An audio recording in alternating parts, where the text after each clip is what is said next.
The era of illiberal democracy in Hungary has officially come to an end. Peter Magyar's victory and his Tisza party became the biggest triumph for pro-European forces in the past decade, triggering a wave of enthusiastic and cautious reactions in the world press. Last week, all attention was focused on Budapest.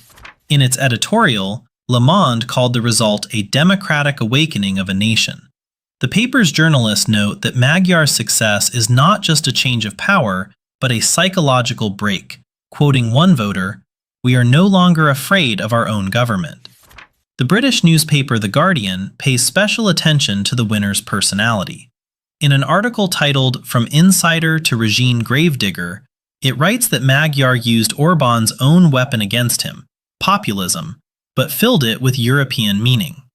Hungary is returning to Brussels' orbit, and that changes the balance of power across Eastern Europe, the authors conclude. The German weekly Der Spiegel looks further ahead and examines the geopolitical angle.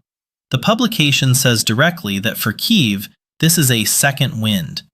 It notes that Hungary will no longer block aid tranches for Ukraine.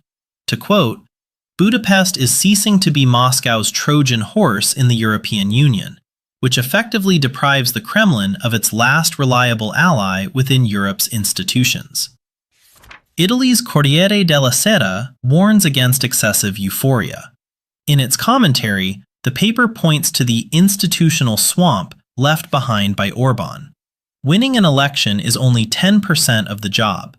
The real battle begins when trying to restore independence to the courts and state media, which have spent a decade saturated with Fidesz ideology.